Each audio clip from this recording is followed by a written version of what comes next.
আমি যখন আউটারটা করছি, মুখ দিচ্ছি, তখন আমার মুখের মধ্যেই হয়ে গেল। আমার বউ তো ঘেন্না পাচ্ছে, কি হবে, ইস, খাবে না ফেলে দেবে কিছুই বুঝতে পারছে না।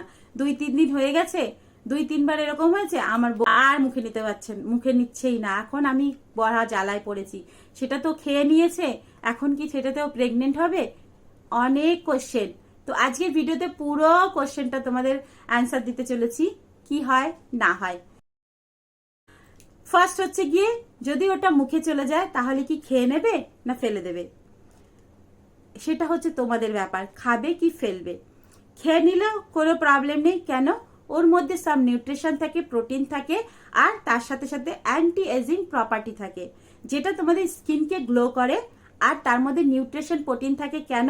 যখন ওই স্পামটা আসছে, তখন যদি ওর মধ্যে নিউট্রিশন আর প্রোটিন না থাকে, তাহলে ওটা প্রপারভাবে পুষ্ট হবে না, আর মেয়েদের গর্ভাশয়ে গিয়ে ওটা কিন্তু ফার্টিলাইজ হবে না।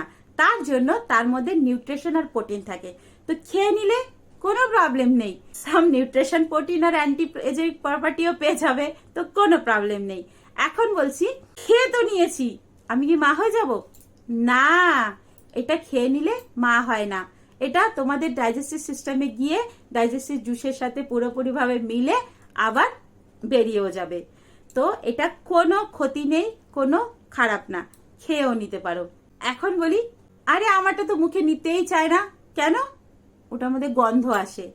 গন্ধ আসে, হ্যাঁ, ওর মধ্যে একটা, বলে না, একটা হালকা গন্ধ আসে। কারোর কারোর এই গন্ধটা ভালো লাগে, কারোর কারোর ভালো লাগে না। যাদের ভালো লাগে তারা নিচ্ছে, যাদের ভালো লাগে না তারা নিচ্ছে না, তাদেরকে জোরও করবে না। ওকে, তোমরা একটা কাজ করবে, নিজেদের যে পার্টসটা আছে সেটাকে পরিষ্কার করে নেবে। সেটা যদি পরিষ্কার করে রাখো তাহলে কিন্তু অতটা গন্ধ আসবে না। যদি খুব বেশি গন্ধ আসে তাহলে স্মোকটা একটু কম করবে, ননভেজটা একটু কম খাবে। দেখা গেছে যেসব ছেলেরা স্মোকিং করে না, ননভেজ কম খায়, তাদের তুলনায় যেসব ছেলেরা ননভেজ খুব বেশি খায়, খুব বেশি স্মোকিং করে, তাদের যে এটা আছে, স্মামটা আছে, সেটার মধ্যে স্মেল বেশি থাকে। তাই তোমার যদি স্মেল বেশি থাকে তাহলে এগুলো একটু কম করো, আর তার সাথে সাথে জলটা একটু বেশি করে খাও, তাহলে এটাতে গন্ধ আসবে কম, আর তোমার মিসেসও মুখ দিতে রাজি হয়ে যাবে। তার জন্য কিন্তু তোমরা জলটা বেশি করে খাবে। ওকে, তো বন্ধুরা, আর কি বলবো, যারা যারা এই কনফিউশনে ছিলে কি মুখ দিয়ে মুখে চলে গেলে কি হয় না হয়, তারা তারা বুঝে গেলে। এবার অনেকের আছে, দেখো তোমরা তো সবারটা তো জানো না। দেখো, নিজের যদি পার্টনার থাকে, নিজের ওয়াইফ হাজব্যান্ড, নিজের যদি হাজব্যান্ড থাকে, নিজের যদি মানে চেনা পার্টনার থাকে, তাহলে কোনো প্রবলেম নেই। বাট তুমি হয়তো কয়েকদিনের মধ্যেই চিনেছো, বা তার শারীরিক হেলথ জানো না।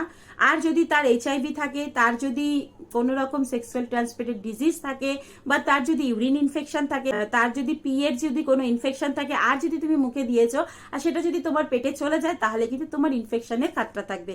তাই যখন কেউ কখনো মুখে দেবে, তো এগুলো আগে একটু ধ্যান দিয়ে নেবে যে তার কোনো ইনফেকশন আছে কিনা, তার শারীরিক হেলথ ফিট কিনা।